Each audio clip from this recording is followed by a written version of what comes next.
તો નમસ્કાર મિત્રો, ગુજરાત ઓન યુટ્યુબ ચેનલમાં તમારું હાર્દિક સ્વાગત છે. ફરી એકવાર આપનું આજના તાજા નવા હવામાન સમાચારની અંદર આજના તાજા નવા હવામાન સમાચાર જાણીએ તો ગુજરાત રાજ્યને લઈ અત્યારે હવામાનમાં પલટો આવવાને લઈ જે નવી આગાહીઓ આવી છે તેના વિશે આજના વિડીયોની અંદર વિસ્તારથી વાત કરવાની છે.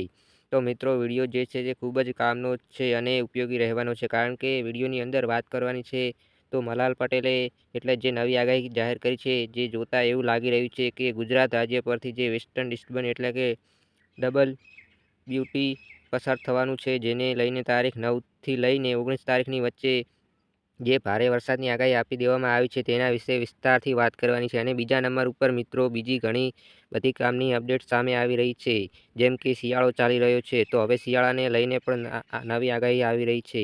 તો વાવાઝોડાને લઈ પણ એક નવી અપડેટ છે, જે સાથે જો વરસાદની પણ આગાહી કરી નાખવામાં આવી છે. કમોસમી વરસાદને લઈ એક નવી આગાહી આવી ગઈ છે. બધી માહિતી આપવાનો છું આજના મહત્વના અને કામના વિડીયોની અંદર. તો મિત્રો, જે છે તે ઘણો બધો કામનો ઉપયોગી રહેવાનો છે આ વિડીયો તમારા માટે. તો વિડીયોને મિત્રો અંત સુધી જોતા રહેજો, જેથી કરીને આ દરેક કામની અપડેટ તમને મળી જાય. સાથે જ મિત્રો, તમે આ ગુજરાત ઓન ચેનલને સબસ્ક્રાઈબ નથી કરી તો મિત્રો આ ચેનલને અત્યારે સબસ્ક્રાઈબ કરી લેજો, કારણ કે આ ચેનલના માધ્યમથી આવા જ ઉપયોગી હવામાન સમાચાર જે છે તે મિત્રો તમારા સુધી પહોંચતા રહેશે. સાથે જ મિત્રો, મહત્વની અપડેટ આપી દઈએ તો ખાસ કરીને અત્યારે તમે જાણો છો કે હવે શિયાળો ચાલી રહ્યો છે, તેની વચ્ચે વરસાદની આગાહી એટલા માટે છે કારણ કે બંગાળની ખાડીની અંદર જે વાવાઝોડું સર્જાયું હતું હમણાં જ મિત્રો, મેડીવાહ નામનું, તો આ જે ચક્રવાત સર્જાયો હતો તેને કારણે મિત્રો તેના અવશેષો જે છે તે આગળ લંબાઈ રહ્યા છે. અને આ વાવાઝોડાની મિત્રો જે છે તે ખાસ કરીને સિસ્ટમ હવે અપર એર સર્ક્યુલેશનમાં આ રીતની આખી ફેરવાઈ ગઈ છે, જેને કારણે મિત્રો વાવાઝોડાની અસરો જે છે તે હવે દબાઈ ગઈ છે, પરંતુ તેને કારણે એક સિસ્ટમો બનવા લાગી છે. તો આ સિસ્ટમોની અસર ગુજરાત રાજ્ય ઉપર પડી શકે, જેને લઈને અંબાલાલ પટેલે પણ આગાહી કરીને તારીખ આપી હતી કે 9થી 19 તારીખની વચ્ચે ગુજરાત વાસીઓ સાવધાન, ફરી એકવાર કમોસમી વરસાદ અને ઝાપટાના રાઉન્ડો આવી શકે છે.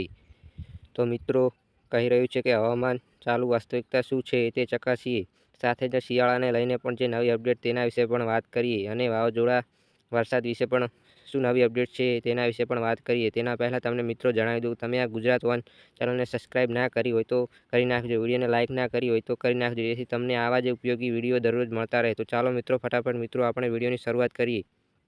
પહેલાં એક લિસ્ટ બનાવીએ કે જે આજના વિડીયોની અંદર કયા કયા મુદ્દાઓ છે તે કવર કરવાના છે, કે જેનાથી આપણને આગલા વિડીયોની અંદર સરળતા રહે જાણવામાં અને વાત કરવામાં. જેથી મિત્રો આપણે એક લિસ્ટ તૈયાર કરી નાખીએ. તો સૌથી પહેલાં મિત્રો તમને જણાવી દઈએ તો ખાસ અત્યારે ભર શિયાળો ચાલી રહ્યો છે, તેની વચ્ચે ઉપર મિત્રો હેટિંગ મારી દઈએ અને આજનું તાજું હવામાન જે છે અંદરની આપણે કયા કયા મુદ્દાઓ વિશે વાત કરી છે તે સૌથી પહેલાં મિત્રો નંબર ઉપર આપણે જાણવાનું છે ગુજરાત રાજ્યના હાલ હવામાન વિશે, કે ગુજરાતનું હાલનું હવામાન શું જણાવી રહ્યું છે, આગામી દિવસોમાં કેવું રહેશે હવામાન. બીજા નંબર પર હું તમને માહિતી આપવાનો છું કે તે અંબાલાલ પટેલ અને જે નિષ્ણાતો તરફથી જે નવી આગાહી કરી નાખવામાં આવી છે તેને લઈને, વરસાદને લઈને જે આગાહીઓ આવી રહી છે તેને વિશે વાત કરીશું.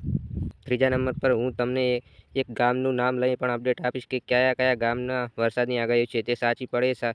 સાથે છેલ્લે ચોથા નંબર ઉપર આપણે મહત્વની અપડેટ્સ આપવાની છે શિયાળા વિશે પણ મેળવીશું. અને આ વિડીયોમાં બસ આટલું જ. ફરી એકવાર મળીશું નવા વિડીયોની અંદર. જય હિન્દ, જય ભારત.